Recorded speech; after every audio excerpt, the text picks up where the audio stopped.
Welcome back, friends, to Morning Trade Live. It's a record-setting day on Wall Street. I'm Nicole Petalides, live at the New York Stock Exchange. So glad you're with us. And we have some key names to watch. Earnings season, we are in the thick of it. Next week, some big ones. So Jenny Horn will take us through the fundamentals. Rick Ducat will take us through the technicals, looking at some mega cap tech names that report next week. So we'll start off with Microsoft. Jenny, your thoughts?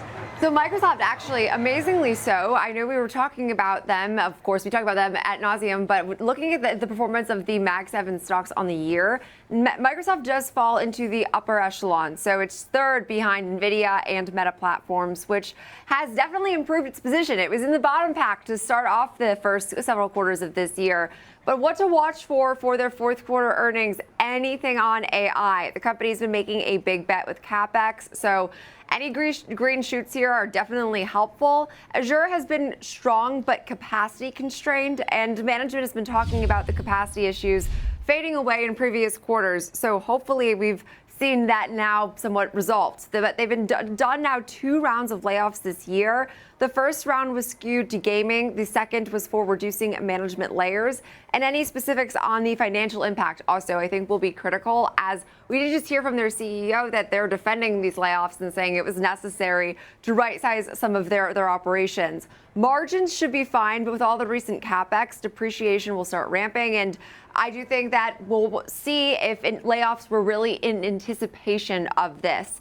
And so reports have surfaced a couple times in the last month. They've slowed their plans for CapEx. But that will be also interesting because, as we know from Alphabet, just yesterday we saw, or 2 days ago at this point, I believe, that we saw they increased their CapEx by, roughly $10 billion just from February to $85 billion for now 2025. So Microsoft is going to be compared, I think, hugely to Alphabet in that sense, where if we see the pace of CapEx growth start moderating, that might be read as a negative. Although CapEx is read so many different ways because either you're spending too much or you're spending too little or you're not increasing at the right pace. There's very different ways that various analysts and economists take that. But I think all things considered, they have to be able to be competitive still with the likes of Alphabet. So as a financial profile goes, Microsoft has one of the strongest balance sheets. As of June of 24, Microsoft did have around $76 billion in cash and cash equivalents, offset by about $52 billion in debt, resulting in a net cap position of roughly $24 billion. And so strong margins also continue to boost their financial position. Free cash flow margin has averaged about 30% just in the last 3 years, which we do expect to generally moderate over time. So 56 analysts do rate this name as a buy. I mean, there's a reason they're the Mag 7. There's such a conviction to the upside in this name, and there's no bears. 6 holds, so the skew is definitely neutral to hugely optimistic here for the long-term story of Microsoft, which is just about 0.5% from its all-time highs. And it's interesting because Dan Ives, who always likes to make these references, he was calling Palantir the Lionel Messi. Of course, we know that's the football soccer reference. And now he's calling Microsoft the Scotty Scheffler of software, because Scotty Scheffler, we know, is so huge in golf. I mean, the guy's worth over $100 million easily. Obviously, a huge leader. So he's making his reference. He has a $600 target too, Rick. Interested in the chart, please. Yes, so when we see this one, like many tech stocks, Microsoft hit lows near this tariff news announcement news cycle here. They came in around 345, but a very strong recovery there. Mostly we had this big gap up on earnings and things never really looked back here. The 447 level, that was some old highs. It also extended back a little bit further off the chart here as a notable area of potential resistance, but far and away, narrow, tight, upward sloping channel here, but now perhaps starting to moderate a little bit in terms of the pace of our gains here. You can see that price topped out around 515, just below that level, but now during the past few sessions here, we have moved beyond the boundary of our upward sloping trend line here, but for now it seems like we're holding the line at the area that represents our old highs and our subsequent low point after the upside breakout. 500, 501 also lines up up pretty closely with the 21-day exponential moving average. So a notable near-term support at that level, 498, 490. That would be about where we had another notable low point later on, earlier on in the price action, I should say. But for now, momentum declining, but still overbought. So heading into earnings, some surprising strength. Typically, you see momentum wane heading into event risk situations like this, but still fairly high. Not making new highs quite yet, but overbought typically is regarded as a sign of strength here. So if we were to look at our volume profile and standard deviation channels, well, there's some volume here lining up roughly with that 500 level, just a little bit below. That could be one area to further identify as a potential foothold for traders. Beyond that, though, volume doesn't really pick up again until this very small node near 475 or so. The bulk of the trading is way down here, 415. But to the upside, +2 standard deviation channel comes in right around 520.57, so 520, 521. That could be a near-term upside area to watch. Okay, thank you for that. Next up on Thursday, we will hear from Apple. So that company will report, of course, when we think about the trillion-dollar clubs, we think NVIDIA, Microsoft, Apple, Amazon, Alphabet, Meta. Those are the top names as far as market cap. Let's hear what the latest is on Apple ahead of Thursday's report. So Apple right now, I do think is facing a bit of a mountain of concern because there hasn't been enough really catalysts to enthuse investors. And frankly, from following this name, they haven't even really been in the headlines nearly as much as far as like their developments and their advancements and their innovation. I mean, all we talk about is names like, Meta Platforms stealing top executives from other various AI competitors, or the fact that, Microsoft has continued to innovate with Azure, or Alphabet has now seen CapEx increase. Apple has just been left out of the conversation, and that's frankly a problem. I mean, their CapEx regarding the other companies is relatively small. Also, their push into generative AI has been definitely unenthusiastic, as we've seen just misstep after misstep where they were set to unveil Siri, had to roll that back, now pushing that rollout back because the voice assistant was not ready. Also, their Apple Intelligence did not launch on their initial iPhone 16s, had to come fully into capacity a month later. I mean, there's just been so many things that don't feel like the Apple we once knew. And so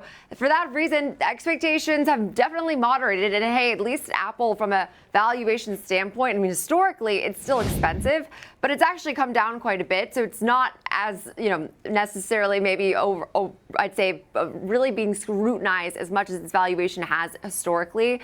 But right now, we are expecting earnings growth of around 1.5% year over year on sales that are expected to rise just about 2.9%, which again doesn't feel like the Apple we really know. The next major catalyst, though, and I think guidance will be huge because we have the expectation for their fall product lineup coming expected in September, which it usually is, but that would include the iPhone 17 family, as it's expected to be called.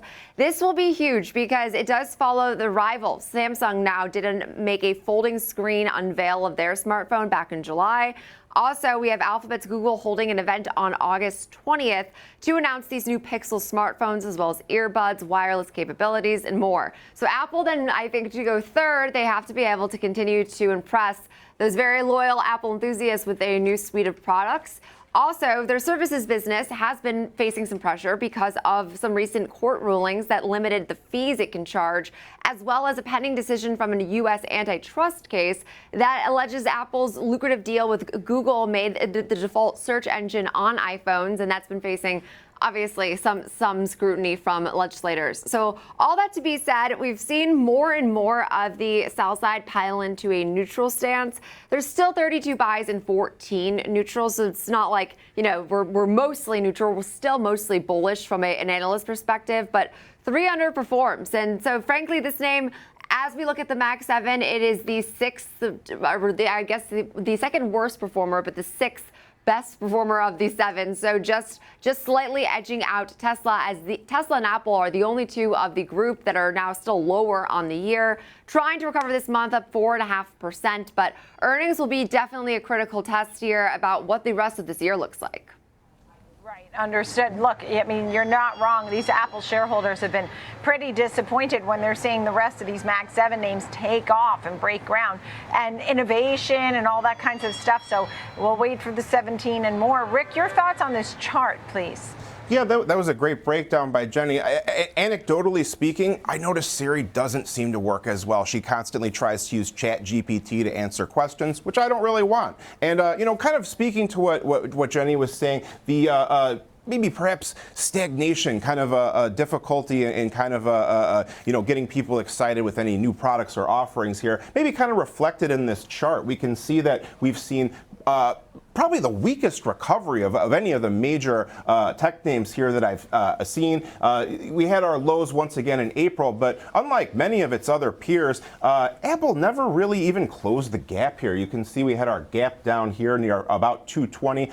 We haven't even really tested that level. Mostly we've been stuck near 213, a repeated ceiling here that for now price does seem to be pushing above. That also lines up quite closely with our purple 252-day exponential moving average. So perhaps that's more of an optimistic read so far, that price is hanging out above that key benchmark there. But if you were to look more closely at our moving averages here, you'll notice that all three are quite close together, moving sideways, clustered together, typically regarded as a sign of weak trend directionality here. It can be due to choppy prices or very range-bound trading. It seems to be the latter in this case. Our green line here, 196, a notable low point from all the way back here, you can see. But it was breached during the tariff price shock event here, but price stabilized and found its footing around that level. So 196 to 213 is a pretty obvious range that many traders probably would be having their eye on for potential breakout activity. From there,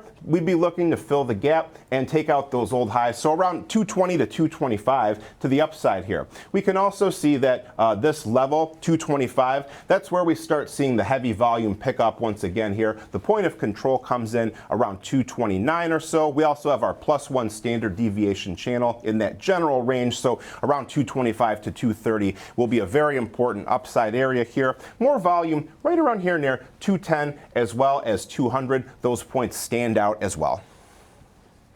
All right, and I can't leave out, I won't even say last but least, because they're also great. How about Amazon? That reports next Thursday as well. Jenny, tell us a little bit about that.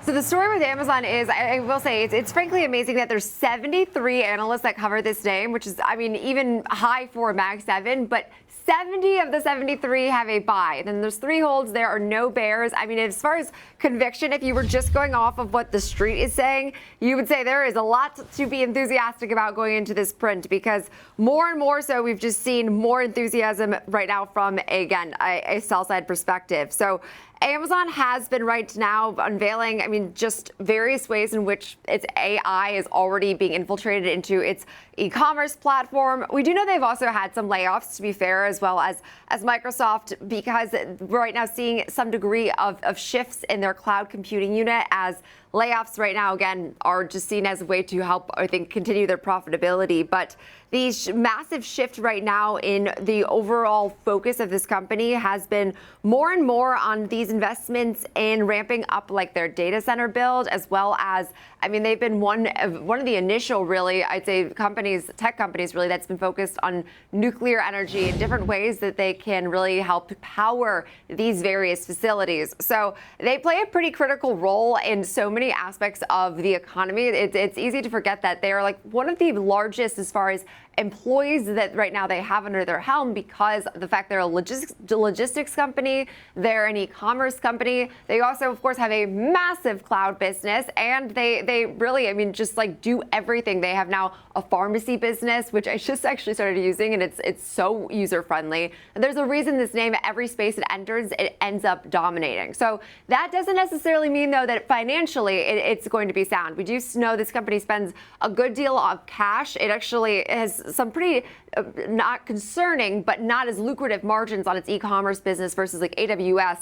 There's a reason the street cares about AWS, and that's because it's high margin business.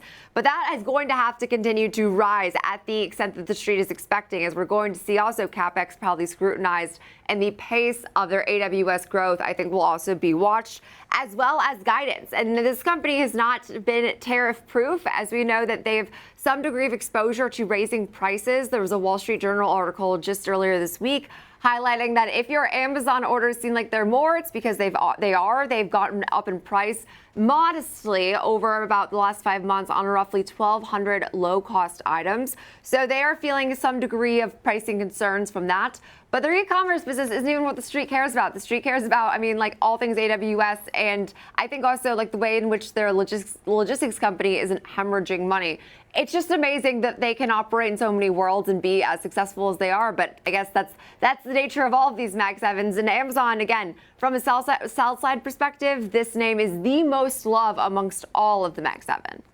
Interesting. And, we've been watching Jeff Bezos offloading stock. He recently offloaded about $1.5 billion worth of shares about a week ago, but he's been obviously continuing to make money on this great name. He's now he's sold a cumulative 95 million shares. He's certainly still benefiting from Amazon, and this as the stock has been gaining momentum and going into earnings. And we're going to take a look at the chart too. Rick, please. Yeah, a much stronger recovery than our previous name we looked at here. We filled the gap right here, a small gap that formed there, but it was filled nonetheless. 236 is an upside boundary. Price moving in an upward channel here. Diverging, moving averages are diverging farther apart from each other, suggesting the trend is still intact for now. 216, our green line there, a frequent stopping point for price. Looks like it could be one supportive area here. And if we were to look at our volume profile study, around 225 is a heavy volume area. Lines up pretty closely with our 21-day EMA. That would be a downside point to be on the lookout for. And then simply those highs, 240, 252, that's the mark to beat. Okay. I'm so thankful for you both. Such a great in-depth report on each of these names, looking at the fundamentals and the charts. Jenny Horn, Rick Ducat, looking at those mega cap names ahead of next week, which of course we'll have for you here on Schwab Network.